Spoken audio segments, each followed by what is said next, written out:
In a culture that celebrates the weak, show your support by standing with the rebels. Go to doitfluid.com or scan the QR code on your screen.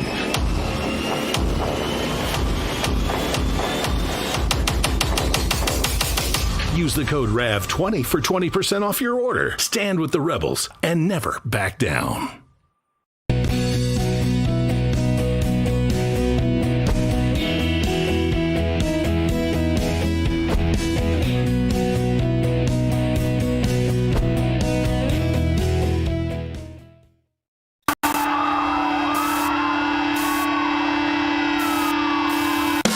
Happens when the fourth turning meets fifth generation warfare.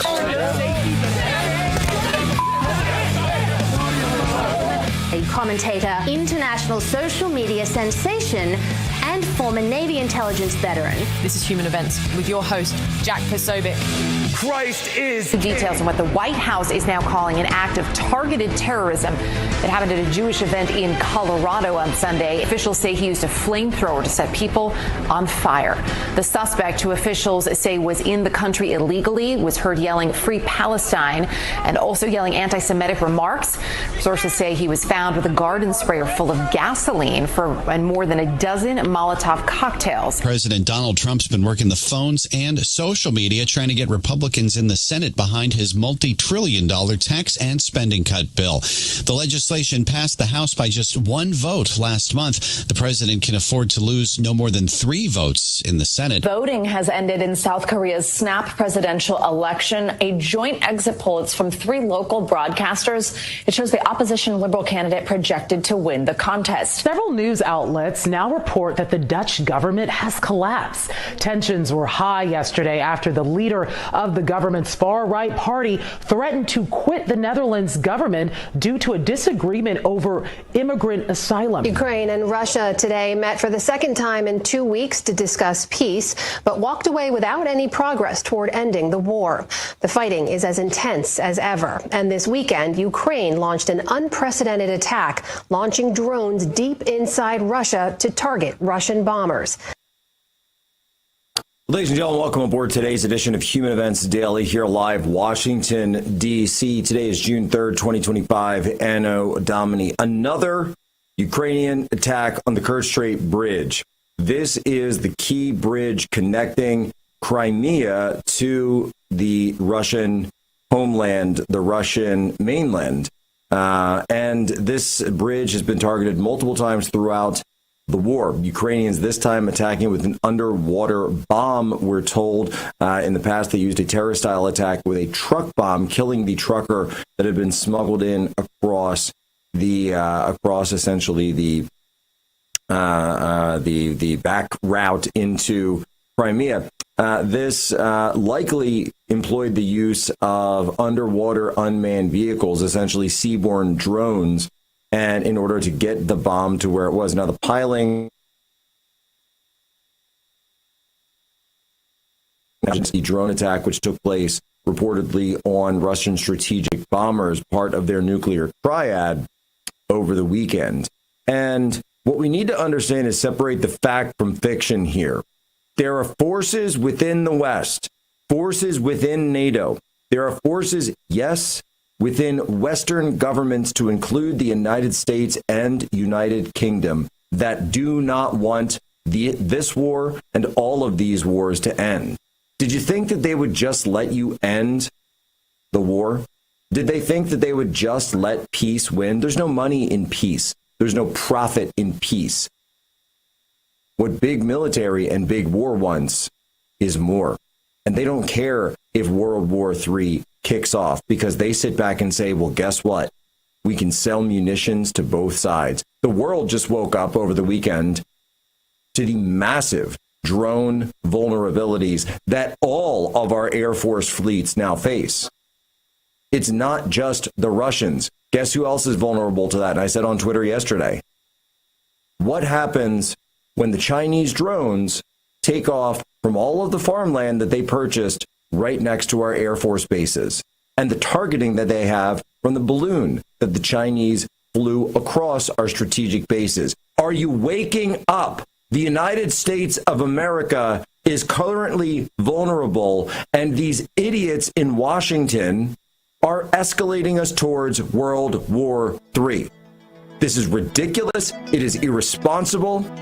And they are sitting back and acting like it's a joke, like it's all some kind of game. This isn't a game. This is all of our lives. This is our families' lives. This is our children's lives, the lives of our generation and the generations to come. We will stop this war, and we're not going to stop talking about it. Jack Posobiec, right back.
Understand what America First truly means. Welcome to the Second American Revolution.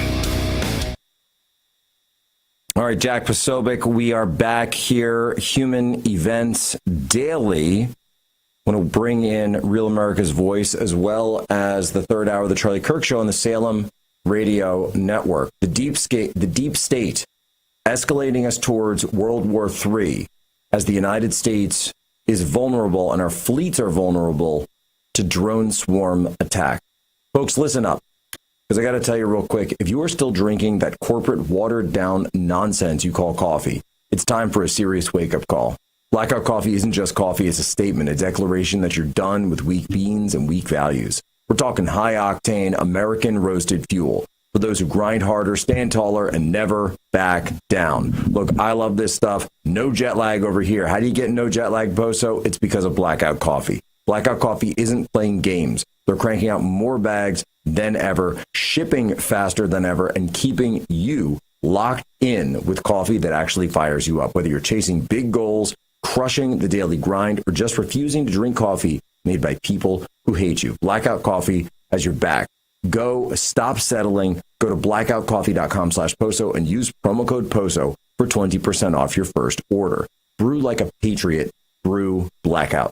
That's blackoutcoffee.com/Poso. So stop waiting and wake up. Very excited now. We're going to be doing an entire intel briefing on what's going on vis-a-vis Ukraine. And what better way to do that than to bring on one of our best military analysts, at least in terms of guests on the show. We have some hosts around here that are pretty good at the military analysis stuff as well. Folks, it's Lieutenant Colonel Tony Schaefer.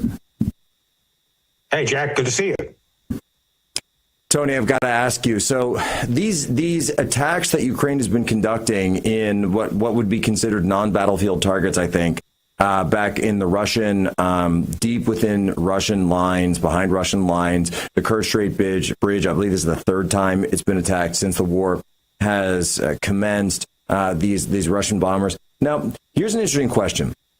The attacks get a lot of headlines, but as an intel officer, or even back when I was a junior intel analyst, the first question that I have after I see a strike like this is BDA. What's the BDA? That was the training that I always received. What is the battle damage assessment? Is this operational? Is it inoperational? Is it repairable? Is it still at full capacity? Is it diminished capacity? How long is it going to take to get it back online? Or do we have total destruction? And in some of these cases, it feels like the headlines are a little bit separated from the reality that's actually on the ground. Tony, what's your read on it? Well, the first thing you have to do to get to the BDA is get through the propaganda. And so what you've seen is, no doubt, this was a masterful attack. I'm not going to diminish the amount of gumption and planning it took to get those drones into those targets all the way to Siberia. With that said, we have to evaluate what we see. A lot of the footage we've been given is from dates not relevant to this one. That is to say, the videos of the strikes aren't necessarily related to the Spiderweb project. They're old or from different locations from different times. And what I'm seeing is an amplification primarily by the British media to make everybody believe there was something like $7 to $9 billion of damage done. I've seen that figure. It's like, yeah, that's not relevant. Was there significant damage done? Yeah, they hit a significant number of Tu-95 Bear bombers, which are part of the strategic nuclear force of the Russian nuclear triad. So was that significant? Yeah, but it wasn't anywhere near as significant as we were being led to believe. So we can't even get to the BDA until we figure out what exactly the damage was, because we're not really being told what it was. And secondly, why are we not being told? Well, the amplification here, Jack, is because we are supposed to buy into this idea as Americans that the Ukrainians, oh, yeah, they can still beat the Russians. They're not licked. And if they can do this with $40 million, imagine what they could do with several more billion. In other words, they're trying to both disrupt the peace process, which we know they're doing openly, and trying to eventually convince us, the United States, that the Biden policy was the correct policy, to give them unlimited money. And I do a lot of research. You know that. I do a lot of show prep. There's constant videos on YouTube talking about how brave the Ukrainian soldiers are and how they've adapted technology. So there's a full-blown charm campaign against us, focused on us. So this fifth-generation warfare, it's being directed on us. Lindsey Graham's part of it. I just don't think it's going to work. Yeah, once again, we see that one side is winning in the information narrative. One side is winning the information war, and another side is winning the actual war on the ground. Right, because exactly. When I go and look at the front lines over in eastern Ukraine, when I look at Donetsk, Lugansk, or some of these areas of Sumy or around Kharkov, other areas that have been under dispute between the Russians and the Ukrainians, I don't see the Ukrainians making advances on the battlefield. I see the Russians making advances. And by the way, not in these huge, the barrel runs, the blitzkrieg attacks that you would see from an American military perspective or NATO perspective. It is slow encirclement operations, and slowly grinding them down. So let me hit that, because I see this constant demunition by certain voices within conservative media about how effective the Russians are. Jack Keane was on the other day talking about, almost dismissive, they've been fighting to take Ukraine for the past 3 years, and they're still not doing it. It's like, Jack, that's not what they're trying to do. This is not a war of maneuver. This is not a war of blitzkrieg. It's a war of attrition. And the Russian objective is to degrade and demilitarize Ukraine and the West. So that's what they're doing. They're doing it slow and methodic because the Ukrainians keep throwing stuff against their defenses and lose it. So why on earth? It's attrition warfare, and we don't understand attrition warfare because we don't practice that. So when Jack says they're not winning, it's like you don't understand what they're doing if you say that, and that's a bad sign. Right. So they've created essentially a position where they can take up strong positions in the east And rather than focus on taking land, the focus is actually on detriting and attriting the Ukrainian military. Exactly. Because Precisely. they know that it doesn't matter how many weapons and artillery and ammunition and the rest of it. And I was just in the region. I was in Rzeszów, Poland. It was just right on the border. My family lives right on the Ukrainian border with Poland. We were just there a week ago. And all of that ammunition, the NATO supplies that are running through Rzeszów and then also through Romania and other spots into Ukraine, okay, even if that didn't stop, and of course that's another piece of this as well regarding President Trump. On the other side of it is that doesn't matter if you don't have the soldiers, because it requires soldiers to hold land. There are no amount of drones that can actually hold territory and occupy territory. No. That's not how that works. There's incredible things you can do with technology, but it doesn't matter how many Starlinks you have or how many drones you have. You cannot hold territory without soldiers. And so what the Russian military is doing is saying, well, we may not have the technological advantage, but we do have the battlefield advantage in terms of numbers. So that's what our focus is on. We're not going to fight the technology. Right. We're going to fight the soldiers. Tony Schaefer, we've got a quick break coming up, but I want to hold you over because this is so important and people need to understand the danger of the escalation here. If we climb up that escalatory ladder with the Russians and walk away from this peace deal, which I think it's in the works, but I keep saying this is not going to break. The deadlock will not be broken. The loggerheads are the situation right now until President Trump and President Putin are able to hash this out together. Quick break, right back. Jack Posobiec, Salem Radio Network, Real America's Voice.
I'm Bo Davidson with your Real America's Voice headlines.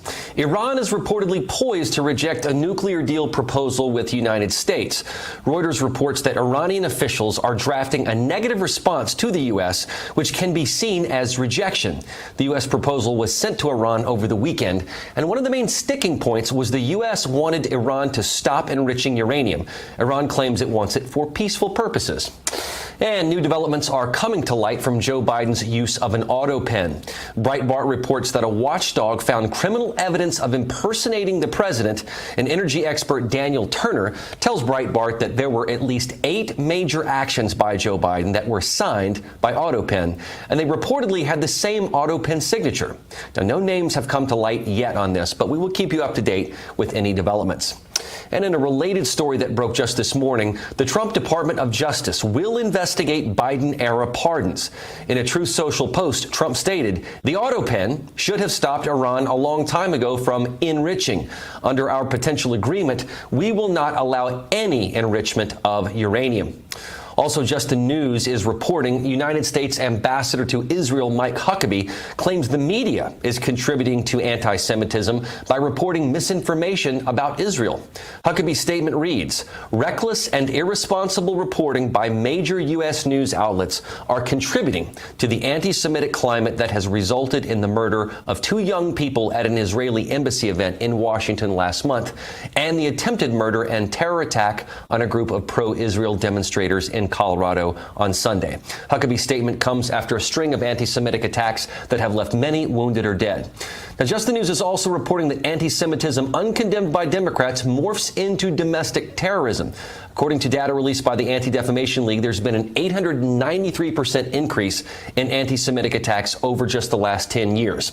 In 2015, there were just 942 instances, but in 2024, there were over 9,300. Those are your headlines. Now back to human events.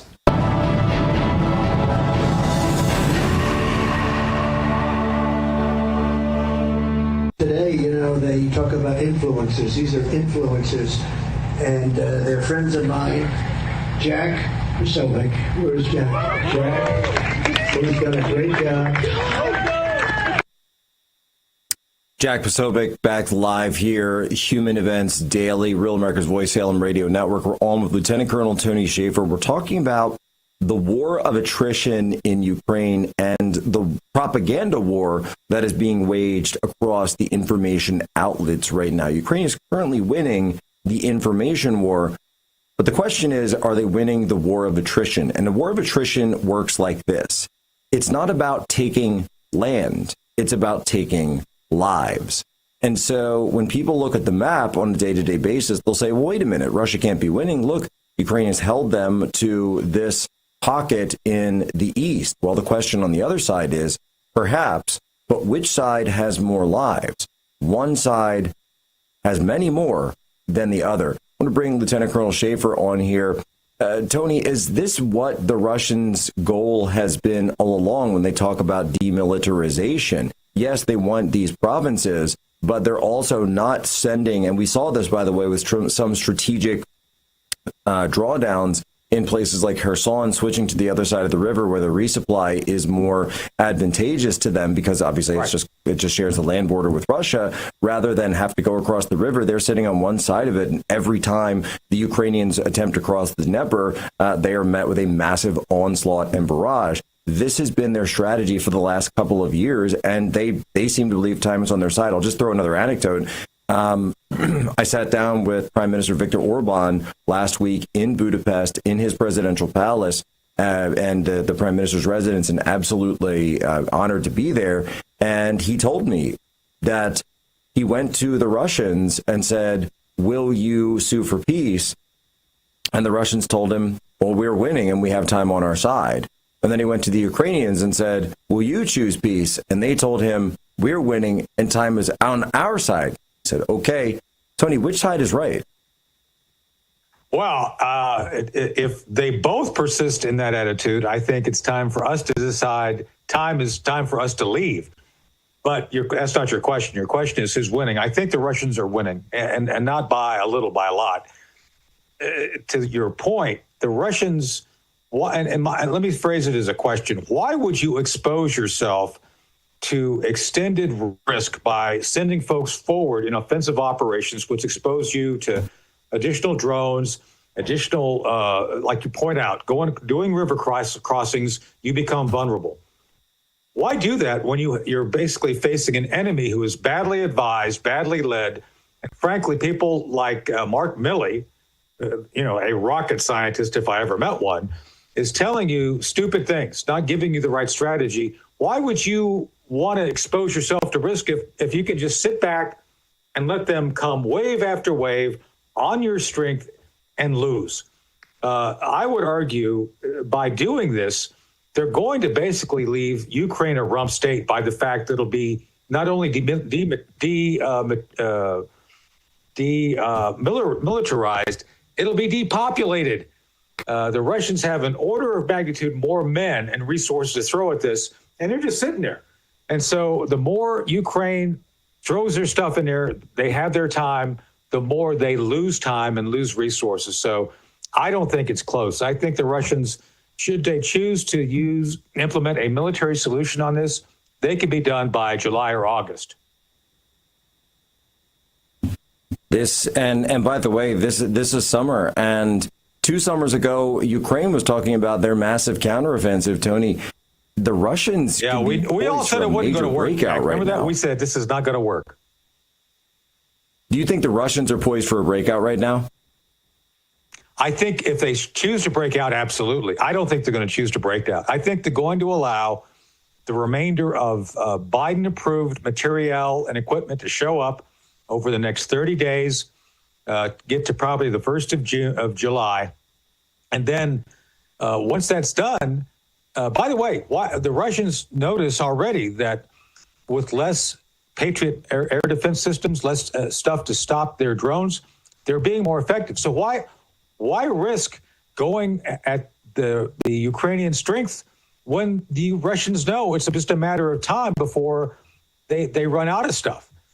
The Russians are going to hang back, Jack, and they're going to hit at the time of their choosing. And I think if things aren't resolved, if President Trump doesn't get Putin and Zelensky into a room and sit them down and try to talk reason with them, the Russians will decide in about 30 days probably to go on a breakout towards mid to late July, and I think they will implement a military solution to this. And I don't think they want all of Ukraine. They want what they have. They want to turn those into Russian provinces and be done with it. And so, Lieutenant Colonel Schaefer, we're just about out of time. What a note to end on. Where can people follow you? T-Spooky on Twitter, and then ProjectSentinel.com. Thanks, Jack. Always enjoy our conversations. Absolutely incredible. Please come back soon. Quick break, right back.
I'm Bo Davidson with your Real America's Voice headlines. Just the News is reporting that anti-Semitism, uncondemned by Democrats, morphs into domestic terrorism.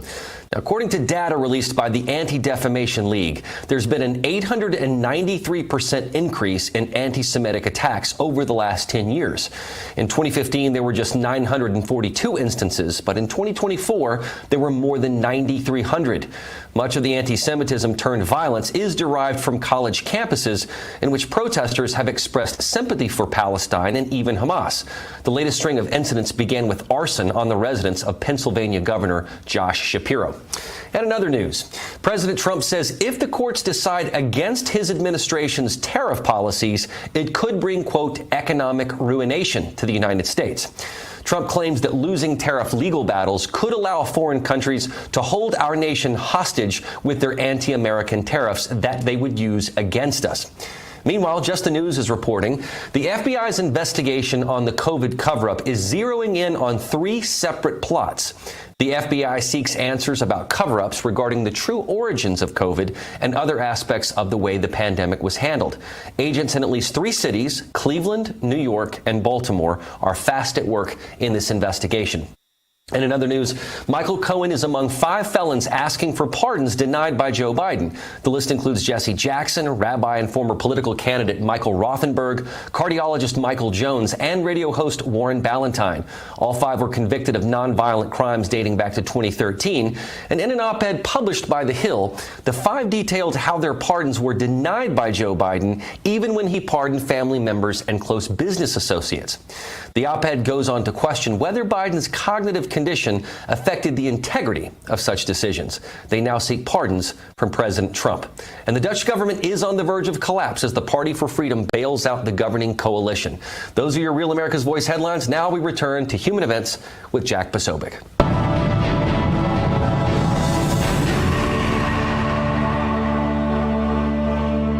And Jack, where's Jack? Where's Jack? Where is he? Jack, I want to see you. Great job, Jack. Thank you. What a job you do. You know, we have an incredible thing. We're always talking about the fake news and the bad, but we have guys, and these are the guys who should be getting Pulitzers. All right, Jack Posobiec back live, Human Events Daily. You're on Real America's Voice and the Salem Radio Network, Hour 3, Charlie Kirk. Folks, did you know, interesting stat, over 80% of the U.S. meat industry is controlled by just 4 companies, or that China controls the largest portion of the U.S. meat industry? It's true.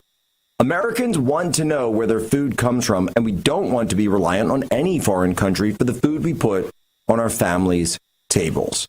That's exactly what Trump's tariff policy is all about, bringing businesses back to Americans and American farms all across the country. That's why Human Events has partnered with Moink. The business is simple. Moink's meat comes from animals raised outdoors where a pig is free to be a pig. You can bring the meat and pick it whatever you want, and it's delivered right to your door. Moink's farmers are given an honest day's pay for an honest day's work, and they deliver exactly what you want at prices you can actually afford. Born, raised, and harvested right here in the United States of America. Support American family farms and join the Moink movement today at moinkbox.com/poso right now and get free wings for life. They are, in fact, the best wings you will ever taste for free, but it's a limited time only. Spelled MOINKbox.com/poso. That's moinkbox.com/poso. @Poso. All right, folks, I talked about being in Hungary last week and meeting with Prime Minister Orban. It was an incredible event. We were honored to be there. I was certainly honored to be there. But Kevin Posobiec was also there because he was doing some on-the-ground reporting. Turns out that in Hungary, there's now a referendum going on nationwide. Should Ukraine be allowed into the European Union? And this vote is going to be taking place very soon here in Hungary. Kevin Posobiec was on the scene to collect some interviews. Here's what we got. Hey, it's Kevin Posobiec, live in Budapest, Hungary, and we're here at the park today to see if we can get a couple people on screen for Vox 2025. It's the Hungarian consensus to see whether or not Ukraine should or shouldn't join the EU. Let's see what we can get into.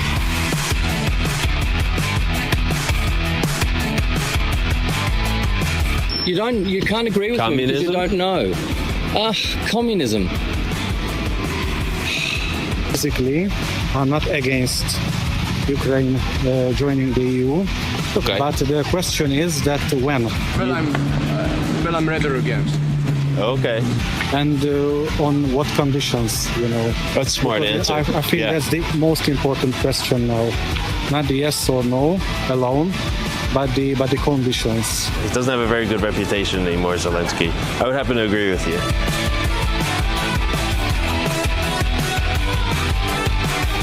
Is now the right time?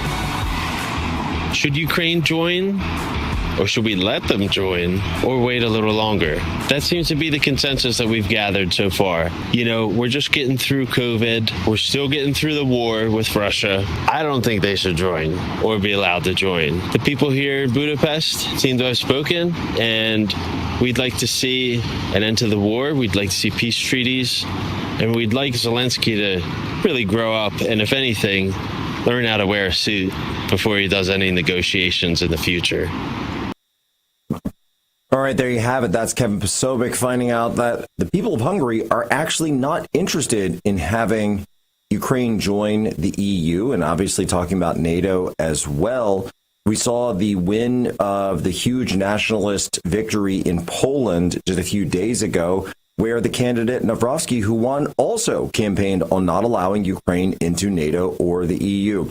Dr. Steve Turley joins us now to discuss this and all things geopolitical. Dr. Turley, we've seen these escalations over the past 24, 48 hours regarding these attacks in Russia by Ukraine on strategic bombers, as well as this key transportation node, obviously a civilian node of the Kerch Strait Bridge. But flipping back to it and looking at the situation, the huge push is against Ukraine being in NATO and really a push for peace talks. Where does this all shake out? Why are we still seeing a massive push for World War III? Oh, my. Yeah. Wow. You just have so much in that question. Why are we seeing the push in the end? Because we are seeing neocons mourn over the prospect of their dying liberal international order. And NATO is intrinsic to that order. NATO is more or less the globalist police force that enforces the order that comes from the three major globalist institutions of the IMF, the WTO, the World Bank. That's what gave us our kind of rules-based order. And when all said and done, I think we could make the argument, certainly it seems that the people that were interviewed would agree with this, but Ukraine more or less became a proxy for that order. They became a proxy for this Victoria Nuland State Department, particularly after 2014 and the overthrow of the Yanukovych government with the Maidan Revolution. And so there really isn't an independent Kiev responding to the will of the people. It's just a puppet of this larger globalist matrix that Trump is basically shattering as we speak. He's called repeatedly NATO obsolete. He's consigning the WTO to total obsolescence with the emergence of his bilateral trade agreements and tariff policies and the like. The IMF isn't playing much of a role anymore. The World Bank isn't playing much of a role. So what's the only way you could try to resurrect the relevance of these institutions? Trigger Article 5. That will somehow get NATO and supposedly the world it guards, this liberal international order, back resurrected. And so I think they're trying to goad Putin into bombing a NATO country and at least putting Article 5 on the table. I don't think he's going to bite. I don't think he's going to take it. And I don't think most Europeans buy into this. I think they recognize, as you just demonstrated there, I think they recognize that when they're dealing with Zelensky and Ukraine, they're not dealing with an actual democratic country. Heck, I don't even, when's the last time they had an election? 2019? They're not dealing with a democratic country. They're dealing with a proxy for globalist interests. And this is what it's all about, because we've seen this rejection of globalism now in Poland, huge rejections of globalism in Hungary, obviously here in the United States, a massive rejection of globalism. But President Trump's election was also predicated on this idea of ending the march towards World War III. And yet we still see many of these elements within, whether it be the intelligence community, whether it be elements of the military-industrial complex in the United States, or really the Five Eyes community writ large, which, and I'm going viral now for a clip I did on War Room yesterday with Steve Bannon, saying that there's no way that Ukraine would be able to carry out these bombing campaigns, especially these deep targets within Russia, without the knowledge or perhaps and likely the coordination of the Five Eyes intelligence apparatus, because that's the only way you could get the strategic real-time targeting information that you would need, only provided by satellites. And only the U.S. and the U.K. have access to that and capability of that kind of technology. Unless Starlink is, they all secretly have cameras on them, and maybe Elon's just helping them on the side. I don't think so. But Dr. Turley, do you view this as a potential wedge and attempt to break down these peace talks? Absolutely. As a matter of fact, I saw that spot on the War Room. I think I even retweeted it. It was brilliant. Yeah, I do. Because the peace talks mean the end of the liberal international order. Because these peace talks, I think we all recognize, these are going to be settled on Russia's terms. Russia is going to keep 20% of the territory. There's no way around. They've got the Donbass, they've got Kherson, they've got Zaporozhye, and of course they've got Crimea. That's not going away. The European leaders from, originally Boris Johnson, now to Keir Starmer, Macron, they're all saying no. At the beginning, they were all saying, no, we could even get Crimea. We're going to take Crimea back. It's all nonsense. It's all, Russia has fortified itself in 20% of Ukraine, for right or for wrong. I'm being purely descriptive, not prescriptive. That is just the reality of it. If we're conservatives, we want to deal with reality, right? And so I think that Trump has made exactly what you said. He was not voted in to escalate this conflict. He was voted in to de-escalate it. And unfortunately, I think you're right. I think there's so many neocon, Cold War mentality forces within the deep state and within the military-industrial complex to basically do what they can to try to prevent that from happening. If they could stretch this out another 4 years and maybe get a Democrat in, maybe they can reignite or try to reignite this liberal international order. But as far as I see it, it's over. It's dead. It's gone. It's gone from the hearts and minds of the vast majority of Westerners. It's gone. It's certainly gone as far as China is concerned, or Russia is concerned, India is concerned. Increasingly, Saudi Arabia, Qatar, and the United Arab Emirates. And I think it's a matter of time before it'll be gone in Washington, D.C. But until then, and Dr. Turley, how much damage are they going to do in the meantime? Well, I think that's right. And we're up against a quick break here. But one of the interesting, and we'll talk about this in the next segment, one of the interesting takeaways I think I have from President Trump's recent dust-up with the South Africans is that Trump, I think, instinctively understands, obviously he cares about the specific issue of the genocide that's taking place in South Africa, but also he's looking at the world through the new lens of multipolarity.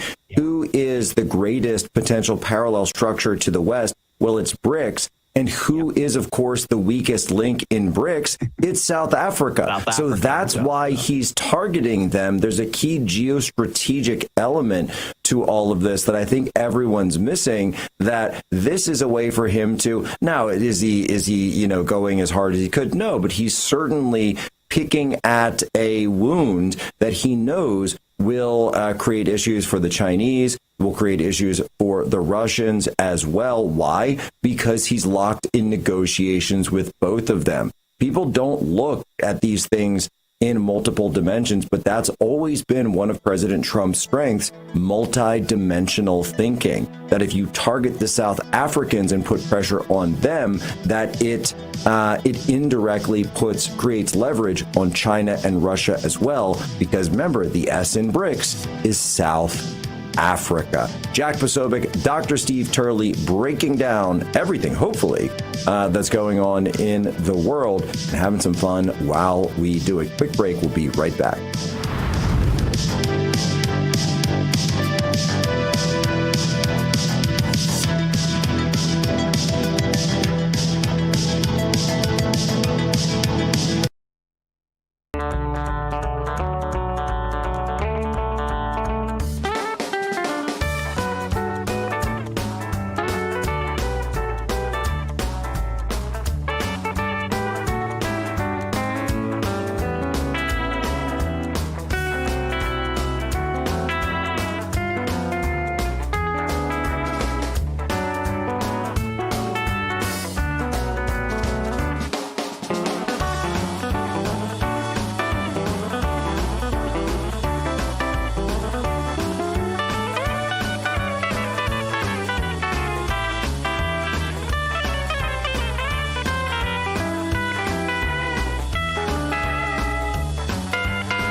staff and our students and our activists for a full revival of America. Get ready to launch into the future of freedom at the largest student event in the nation. SAS is back. Join thousands of fellow students ready to pioneer a bold new era for America at our Student Action Summit. And we're bringing in the biggest voices in the movement, featuring Charlie Kirk, Tucker Carlson, Steve Bannon, Dr. Ben Carson, Congresswoman Anna Paulina Luna, Brandon Tatum, James O'Keefe, Benny Johnson, Jack Posobiec, and more. From July 11th through 13th in Tampa, Florida. Register now at SAS2025.com.